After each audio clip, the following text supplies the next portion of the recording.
Right now, inside your abdomen, a wave of muscular contractions is either running or it isn't. If it's running, your gut is sweeping itself clean, clearing bacteria, cellular debris, undigested particles, moving everything forward with a rhythmic, coordinated pressure wave that pulses from your stomach all the way to your large intestine. It takes about 90 minutes to complete one full cycle, and it only activates when your gut is completely empty. You probably ate something a few hours ago. Maybe something small. A handful of crackers, a piece of fruit, a coffee with milk. Doesn't matter. The moment that food touched your stomach, this cleaning cycle stopped. Completely. Like pulling a plug. And if you're someone who eats frequently throughout the day, a bite here, a snack there, a late night bowl of something before bed, there is a real possibility that this system rarely, if ever, finishes a single complete cycle. This is not a fringe theory. This is one of the most replicated findings in gastroenterology. The mechanism has a name, the migrating motor complex, and most people have never heard of it, despite the fact that its dysfunction is linked to bloating, brain fog, chronic fatigue, bacterial overgrowth, and a growing list of digestive conditions. The research on this is striking, not because it reveals something exotic, but because it reveals how consistently modern eating patterns work directly against one of the body's oldest and most essential maintenance systems. That's the thing nobody tells you about gut health. It's not about adding something. It's about stopping something. The body already built the tools. It already knows the protocol. What it needs is the window to run it. There are 5 mechanisms like this. 5 gut cleaning and gut regulating systems that the body runs automatically when it's allowed to, and 5 ways that ordinary invisible daily habits silently block them. Not through dramatic damage, through chronic interruption, through timing that's slightly off, stress that never fully resolves, inputs that confuse ancient biological signals in ways evolution never anticipated. This is the part that changes everything. You don't have a broken gut. You have a gut that is trying to run its program and being interrupted at every step. Start with the migrating motor complex, the MMC, because it's the most fundamental and the most misunderstood. Most people experience it as that hollow, grumbling sound between meals and immediately reach for food to silence it. What they don't realize is that growling isn't hunger. It's the sound of the cleaning cycle running. It's your gut doing exactly what it's supposed to do when given the chance. And eating at that moment is the equivalent of interrupting a dishwasher mid-cycle, opening the door, throwing in more dishes, and pressing start again. Nothing gets clean. The cycle restarts from zero. The MMC needs roughly 4 to 5 hours of fasting to generate meaningful housekeeping waves. It sweeps bacteria, mucus, and cellular waste from the small intestine forward. When it can't complete its work, because eating is too frequent, because grazing replaces structured meals, because the gap between dinner and breakfast is only 6 hours, bacteria accumulate in places they shouldn't. The small intestine, which is supposed to be relatively low in bacteria compared to the colon, becomes overpopulated. That overpopulation produces gas, produces bloating, produces the exact discomfort people try to soothe by eating more frequently. The cycle reinforces itself. The fix, more eating, is the cause. The solution the research points to is not dramatic. It's a longer window between meals. Not aggressive fasting, not deprivation, just giving the MMC the runway it needs to complete its cycle. 3 to 4 meals with real gaps. A kitchen closed for the night. Recognizing that the grumble is progress, not an emergency. Now move to the second mechanism, because the MMC doesn't operate in isolation. It works alongside a living ecosystem of roughly 38 trillion microorganisms, your gut microbiome, and that ecosystem has its own rules about what it needs to thrive. Here's what most people don't realize about the microbiome. Diversity is everything, not volume, not the number of any single species, diversity. And diversity is not built by taking a probiotic capsule with 5 strains in it. It's built through the variety of plant compounds, polyphenols, resistant starches, fermentable fibers that you send down as raw material. Different bacterial species eat different things. Lactobacillus ferments certain fibers. Bifidobacterium thrives on specific prebiotic compounds. Akkermansia, one of the most protective species for gut lining integrity, feeds on the mucus layer itself when it doesn't get enough dietary fiber, and becomes destructive when the diet lacks the plant inputs that would otherwise keep it fed and controlled. Every time the diet narrows, fewer vegetables, fewer varied plant sources, more processed food with limited fiber. Certain bacterial populations starve. Others overgrow into the vacuum. And the metabolic outputs of an unbalanced microbiome aren't neutral. They produce inflammatory compounds, disrupt the gut lining, and send signals up the gut-brain axis that affect mood, cognitive function, and energy in ways that feel completely disconnected from digestion. The body built this ecosystem. It maintains it automatically when given the right inputs. The research on microbiome diversity consistently points to the same thing. Variety of plant foods matters more than any specific food. More kinds of vegetables, more varied fiber sources, different colors, different textures, different fermentable compounds. The ecosystem responds quickly. Measurable shifts in microbial composition can occur within days of dietary change. This isn't slow. The gut is not slow to respond. It's fast. It's waiting. The third mechanism is one people feel every single day and almost never identify correctly.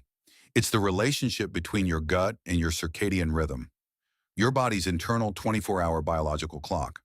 What most people think of as a sleep-wake cycle is actually a whole-body timing system that coordinates hormone release, enzyme production, gut motility, bile secretion, even the composition of the microbiome itself. And the gut has its own peripheral clock, its own timekeeping cells, that synchronize to eating patterns the way a watch synchronizes to a radio signal. When you eat late at night, you're not just asking a tired digestive system to work harder. You're sending a timing signal that conflicts with what the light-dark cycle has already told your body. The gut at 11 p.m. is running a different program than the gut at 11 a.m. Enzyme production is lower. Motility slows. Gastric acid secretion follows a circadian curve. The cells lining the gut have repair and regeneration programs that are scheduled for nighttime. And those programs run best when there's no food coming in, no digestive work being demanded, no competing metabolic priority. This is why eating late feels different from eating early. Not psychologically, biologically. The body is not equally prepared to process food at all hours. It's a factory that changes shifts. Day shift handles digestion, night shift handles repair. When you eat into the night shift, and especially when you eat inconsistently at random times without any predictable pattern, you desynchronize the clock. The gut can't optimize. It can't schedule. And the cumulative effect of that desynchronization is a subtle, pervasive erosion of digestive efficiency, sleep quality, metabolic function, and morning energy that most people attribute to aging, or stress, or just who they are. The adjustment here is structural, not sacrificial. Eating within a defined window, not necessarily a short one, just a consistent one, gives the circadian clock the signal it needs to synchronize. It tells the gut when to be ready, and the gut, given that signal consistently, starts to perform. The fourth mechanism is the one most people intuitively feel but rarely connect to their gut, the vagus nerve, and the profound effect of chronic stress on gut function. The vagus nerve is the longest cranial nerve in the body. It runs from the brainstem down through the neck, through the chest, into the abdomen, and it's the primary communication highway between the brain and the gut. And it's bidirectional. The gut sends signals up as much as the brain sends signals down. In a state of genuine rest, not just sitting still, but physiologically calm, with low cortisol, low sympathetic activation, the vagus nerve enables what's called the rest and digest mode. Digestive enzymes flow, the gut moves. Nutrient absorption is optimized. The immune cells lining the gut wall are regulated and calm. In a state of stress, not just acute crisis, but the low-grade, chronic, always slightly on stress that defines modern life, the vagus nerve's parasympathetic function is suppressed. The body redirects blood flow. Digestive motility slows or becomes erratic. Enzyme production drops. The gut lining becomes more permeable. And here's what makes this particularly important. The body does not distinguish between physical threat and psychological stress. A difficult email, a deadline, an ambient sense of worry, these trigger the same sympathetic cascade at lower intensity but with far more duration than a genuine physical danger. Most people are spending significant portions of their day in a state where their gut simply cannot function at full capacity. Not because they're sick, because they're stressed. And the gut, which needs the parasympathetic system to do its best work, is running on low. The vagus nerve responds to things that people often dismiss as soft or secondary. Slow breathing, genuine rest between meals, Time without cognitive demand. These aren't luxuries. They're the conditions under which digestion actually works. Meal timing matters, but the state in which you eat matters just as much. Eating quickly, eating at a desk while working, eating in a state of ambient tension, these are not neutral habits. They are active suppressors of the vagus nerve function that gut repair depends on. The fifth mechanism is the quietest and possibly the most pervasive. It's chemical disruption, the way certain compounds in the modern environment interact with the gut's microbial ecosystem in ways that weren't anticipated and aren't yet fully mapped. Emulsifiers in processed foods, artificial sweeteners, certain preservatives, chlorinated water, low-dose antibiotic residues in food supply. These are not dramatic poisons.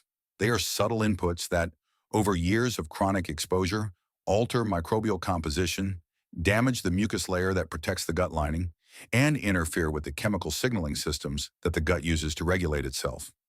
Emulsifiers, compounds added to processed foods to improve texture and shelf stability, have been shown in research to degrade the protective mucus layer of the gut, bringing bacteria into closer contact with the epithelial cells they're not supposed to touch. Artificial sweeteners, once considered biologically inert, are now understood to alter the microbiome in ways that affect glucose metabolism and inflammatory signaling. These are not fringe findings. They are peer-reviewed, replicated, and increasingly hard to dismiss. The body's response to chemical disruption is not a sudden symptom. It's a slow accumulation, a gradual thinning of the protective barrier, a gradual shift in microbial balance, a gradual increase in low-grade inflammatory tone that shows up not as illness, but as the background erosion of function, the energy that's slightly lower than it used to be, the digestion that's slightly less reliable, the mood that's slightly less stable. The kind of change that's easy to normalize because it happens so slowly, the kind that feels like just getting older, just stress, just life. The response to chemical disruption is not to become paranoid about every ingredient. It's to shift the ratio. More whole food, less processed, more variety in plant sources, less repetition of the same industrial ingredients, more cooking from recognizable components, less reliance on products with 20-item ingredient lists. Not perfection. Ratio. The gut's chemical environment responds to what it's consistently exposed to, and it responds faster than most people expect. Now hold all 5 of these mechanisms together, because they don't operate in isolation. They're one system. The MMC needs fasting windows to work, which means eating timing matters. Eating timing synchronizes with the circadian clock, which means meal consistency matters. The microbiome diversity that supports that clock and supports gut barrier integrity depends on the variety of inputs you provide. The vagus nerve function that enables all of this digestive work depends on nervous system state, on the space between meals, on rest, on the absence of chronic sympathetic activation. And the chemical environment either supports or degrades the ecosystem through which all of this operates. These 5 mechanisms are interdependent. Fixing one helps the others. Disrupting one stresses the others.